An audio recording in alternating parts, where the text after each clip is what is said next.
राष्ट्र सर्वप्रथम राष्ट्र सर्वप्रथम राष्ट्र सर्वप्रथम राष्ट्र सर्वप्रथम। विजिलेंस डिपार्टमेंट की रिपोर्ट को लेकर भाजपा सांसद मनोज तिवारी ने एक प्रेस वार्ता की। इस अवसर पर मीडिया को संबोधित करते हुए उन्होंने कहा कि विजिलेंस डिपार्टमेंट की रिपोर्ट से ये साफ हो गया है कि दिल्ली में एक और बड़ा घोटाला हुआ है। यह घोटाला है क्लासरूम का। उन्होंने दिल्ली सरकार पर निशाना साधते हुए कहा कि विजिलेंस डिपार्टमेंट द्वारा लोकायुक्त को सौंपी गई रिपोर्ट में साफ कहा गया है कि 7,180 क्लासरूम को 4,126 कर दिया गया, लेकिन पैसों में किसी भी प्रकार की कोई कटौती नहीं की गई। सांसद तिवारी ने कहा कि एक सेमी स्ट्रक्चर कमरा बनवाने के लिए केजरीवाल सरकार ने 32 लाख रुपए खर्च कर दिए, जबकि भाजपा जब नगर निगम में थी तो परमानेंट स्ट्रक्चर 9.5 लाख रुपए में प्रति कमरा बनवाया जाता था। भाजपा सांसद ने मांग करते हुए कहा कि इस पूरे मामले की सीबीआई द्वारा जांच कराई जानी चाहिए। अच्छी शिक्षा बहुत आवश्यक है, इसमें कोई दो राय नहीं। और आर्थिक रूप से मजबूत परिवार वो भले ही प्राइवेट स्कूलों की तरफ जाते हो, लेकिन आज भी हमारे आम लोगों के बच्चे इन्हीं सरकारी स्कूलों में पढ़ते हैं। और ये देश में कहा भी जाता है कि ज्ञान बहुत आवश्यक है।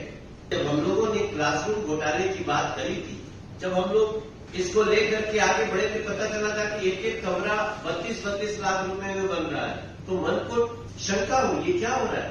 क्योंकि वहीं एमसीडी के परमानेंट स्ट्रक्चर, आज फिर आपसे याद दिलाऊंगा कि पीएस और एसपीएस, परमानेंट स्ट्रक्चर और सेमी परमानेंट स्ट्रक्चर, दो शब्द चलते हैं दिल्ली में जब भी हम कोई इमारत बनाते हैं।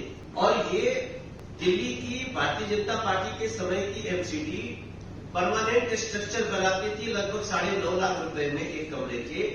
वहां दिल्ली की आम आदमी पार्टी की सरकार ने 32 लाख में बनाए सेमी परमानेंट स्ट्रक्चर, जो मुख्य बिंदु पे हम आना चाहते हैं। आप सोचिए इस दिल्ली से क्या क्या निकला। एक्साइज घोटाला, हवाला घोटाला, पैनिक बटन घोटाला, दिल्ली जल बोर्ड घोटाला, डीटीसी बस घोटाला, शीश महल घोटाला, और अब नया आया है कमरों के क्लासरूम का घोटाला। अब सबसे जो इंटरेस्टिंग बात है, हमारे पास सीबीसी की रिपोर्ट आई है। किसके मांगने पे आई है? लोकायुक्त के मांगने पे आई है। ये कहते हैं कि बहुत सारी बातें कहने के बाद कहते हैं therefore the original figure of 7,180 classrooms that were to be constructed was drastically reduced to 4,126। बनना था 7,500, अचानक आ गया 4,000। जब उसके डिटेल में हम जाते हैं तो पता चलता है कि क्लासरूम के नाम पे टॉयलेट को भी उसी में रख दिए। ये क्लासरूम के नाम पे कहीं किसी प्रिंसिपल के लिए रूम बनाए तो वो भी उसी में रख दिए, और जो बने थे उसमें कुछ रंगाई पोताई कर दिया, उसी को उसमें रख दिए। और ये रिपोर्ट में कहा जाता है कि ये सब कुछ सस्पेक्ट है, सब कुछ में संदेह है और इसको बड़ी जांच की आवश्यकता है। ये लोकायुक्त को सीबीसी ने लिख करके भेज दिया। नियमों के अनुसार 100 करोड़ के ऊपर के सभी प्रोजेक्ट को कैबिनेट में ले जाना पड़ता है। इन्होंने क्या किया कि on the direction of Arvind Kejriwal ji CM Delhi, इन्होंने सारे को छोटे छोटे टुकड़ों में बांट दिया और किसी को उस मानक तक जाने ही नहीं दिया जिससे ये कैबिनेट में जाए।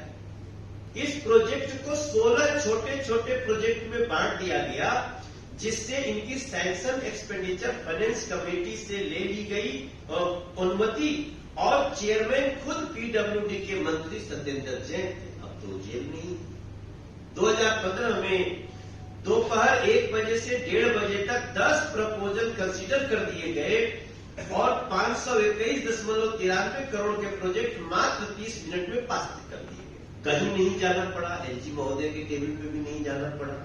तो इस प्रकार से जब हम लोकायुक्त में गए तो लोकायुक्त महोदय ने बहुत सारे हम लोगों से सवाल किए, बहुत सारी बातें हुई थी, लेकिन उन्होंने कहा कि फाइनली उन्होंने कहा कोई बात नहीं, इसको चीफ सेक्रेटरी से सीबीसी से इसका जवाब मांगा और आज वो जवाब आप सबके सामने में लेकर के बैठा।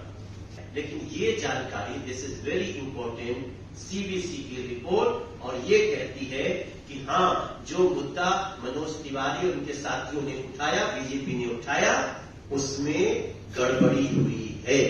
उसकी अब जांच आगे बढ़ेगी। अब मैं अंत में सिर्फ एक लाइन कहते हुए कि हमारी इच्छा है, हमारी चाहत है कि लोकायुक्त महोदय जो कहेंगे भी कि इस इस केस को भी सीबीआई को सुपुर्द कर देना चाहिए। यही करते हुए आज की पीसी में अपनी बात को समाप्त करता हूं। राष्ट्र सर्वप्रथम, राष्ट्र सर्वप्रथम, राष्ट्र सर्वप्रथम, राष्ट्र सर्वप्रथम।